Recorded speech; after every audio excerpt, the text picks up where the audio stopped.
Assalamualaikum warahmatullahi wabarakatuh. Akkam jirtan hordoftoonni chaanal Ebbaa Muslim. Har'a barnoota haalaan barbaachisaa ta'e tokkoon isiniif qabadhee dhufee barnoota teelegiraamaatiin isiniif qabadhee dhufee seetingiiwwan abbaa kudhan tan namni teelegiraama qabu hundi keessanuu beekuu fi ittillee fayyadamuu qabdaniin isiniif qabadhee dhufee jechuudha. Seetingiiwwan kurna kana hundaa'u isin warri teelegiraama qabdan hundi keessanuu seetingii tana beekuu qabdanii jechuudha. Seetingii tana beeytanii sirreeffachuu qabdan. Seetingii kurna kanarraa waliin ilaallaa jechuudha. Obboleeyyan chaanala keenyaaf haaree taatan sabiskiraayiviin tun gurraachomtee jirti taanaan akkanatti gurraachomtee jirti taanaan sabiskiraayivii tana tuqaan isin hin jaa ammallee mallattoo notifikeeshinii tanarra kaaddaa akka barnoonni keenya nama hunda dura isin dhaqqabuuf jechuudha. Barnoonni nuti gadhiifne akka nama hunda dura isin dhaqqabuuf achirra kaaddaa barnoota kana laayikii tuqaan isin hin jaa kallattumaan karaa barnoota keenyaa seennu.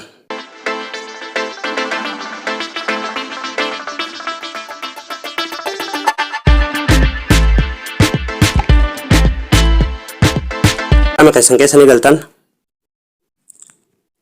Gizee kanatti teelegiraama keessan keessa galtan booda bakka gubbaarraa bakka sararri sadii deeyila galee ciciisu kanarratti ni tuqattanii jechuudha. Yoo akkaawuntii hedduu qabaattan akkaawuntii sirreeffachuu barbaadan sanarra deeffattanii gad dhuftanii gizee kanatti irratti tuqxan booda seetingis bakka hedduu tanarratti ni tuqattan. Haala kanaan fuula kana qabatee isinii dhufa jechuudha. Privacy and security kajoo kanarratti ni tuqattan. Kunooti seetingiiwwan kurna kana waliin ilaallaa jechuudha. Seetingiiwwan barbaachiftuu tokkoffaan fuunii nambar kajoo kana waliin ilaallaa jechuudha. Kan duraa kanarra yoo kan kaayyatu taate lakkoomsa teelegiraama itti banattee eenyu akka harku barbaaddaa siin jaa jechuudha. Namni hundi harku yoo jette kan duraa kanarra kaattaa jechuudha. Everybody teetu tanarratti kaattaa jechuudha. My contacts teetu tun nama ati waliif contact taatanii jirtan bichaatu harkaa jechuudha. Nambara kee kan teelegiraama ittiin banatte. Kan ammoo nobody kanarra yoo kaatte namni tokkolleen si duraa harkuu hin danda'u jechuudha. Lakkoomsaati teelegiraama ittiin banatte. Ani amma kajalaa kanarraan kaaddaa jechuudha. Egaa asirra kaatanii booda kan jalaa kunilleen akkasuma isiniin jaa jechuudha.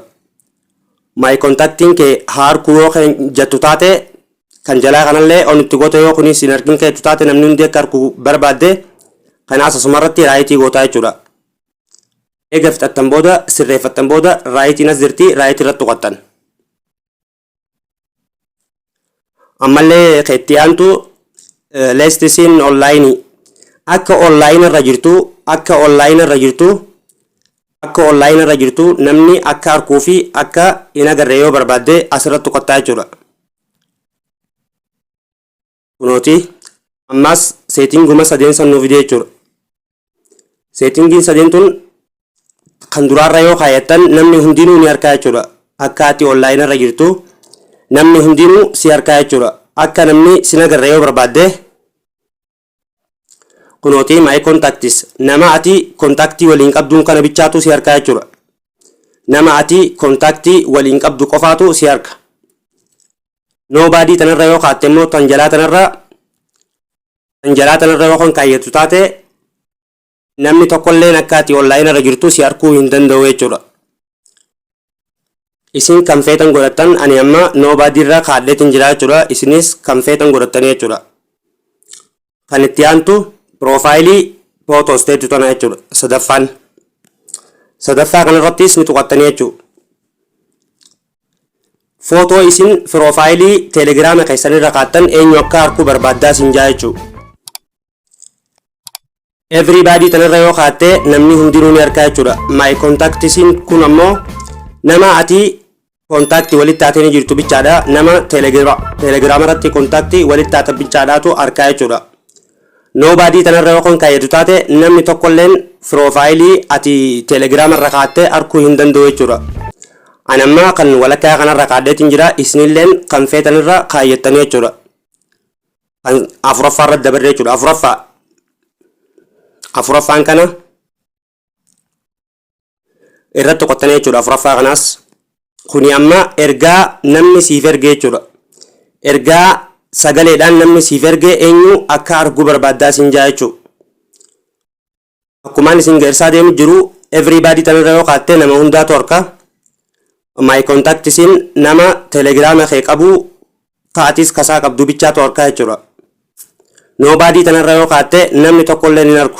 Anamma nobody tanirra kaadde right itti godhattan jechuudha.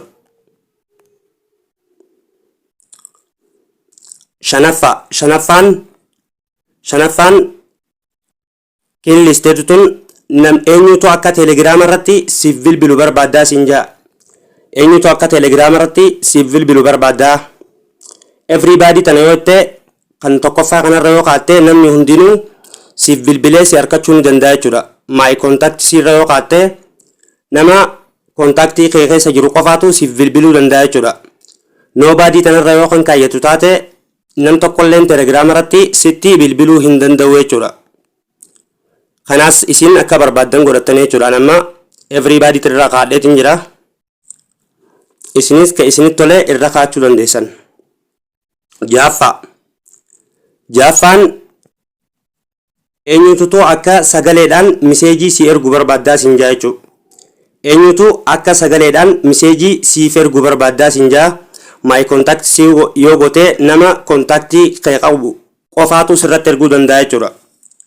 Nobody yoo irra kaatte namni tokkolleen sirratti sagalee siif kaa'uu hin danda'u jechuudha telegrama irratti. Anamma everybody irra kaadheetiin jira. Isinis kan feetan irra kaattanii jechuudha.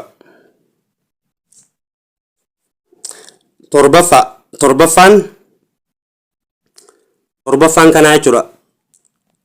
Kunis ergaa barreeffamaa jechuudha. Barreeffama irratti eenyutu akka barreeffama si ergu barbaadda siin jaa. Anamma everybody irra kaadheetiin jira jechuudha. Isinis kan feetan irra kaayyattanii jechuudha. Kan itti aanu kun ammoo 8ffaan kun eenyutu akka arku barbaaddaa yeroo iddoo dhaloota keetii waan itti guutte jechuudha. Biraayidee kee guyyaa dhaloota keetii kan itti asirratti guddattee ittiin banatte eenyutu akka arku barbaaddaa siin jaa jechuudha. My contact si yoo goote nama kontaktii kee keessa jiru qofaatu arkaa jechuudha. Kun ammoo nam tokkolleen namni hundinuu ni arkaa. Kan jalaa kun ammoo namni tokkolleen hin arku jechuudha. Isin kan barbaaddanirra kaayyattanii jechuudha. 9ffaa fi inni dhumaa lamaan kana jechuudha. Lamaan kun yoo hundi keessanuu everybody tanarra kaachuu qabdan. Everybody tanarra kaattanii itti dhiisachuu qabdaniin isin jaa. Seetingiiwwan kurniin irra isin garse tanaa seetingiiwwan tana hundi keessanuutu sirreeffachuu qabdaniin isin jaa obboleeyyan kiyyaa. Warri chaanala keenyaaf haaraa taatan subscribe godhuu hin dagatinaan isin jaa. Laayikii tuqaa warri duraanuu maatii chaanala keenyaa taatanii nu jajjabeessanii jirtan barnoota kana laayikii tuqaa. Seetingiiwwan hedduutu hafee ganaadhaan isin barsiisaa. Waa'ee telegiraamaa ganaadha itti achi aanaa jechuudha. Amma keessachi seenu jira. Ammallee waan isin dhibee qeeqa keessanii fi na jajjabeessaa koomantii irratti naaf barreessuu hin dagatinaan isin jaa. Warri barnoonni kun isinitti tolee nama hedduu bira akka ga'uuf sheerii fi laayikii tuquu hin dagatinaan isin jaa. Barnoota biraatiin hanga walitti deebinutti nagaan naaf tura.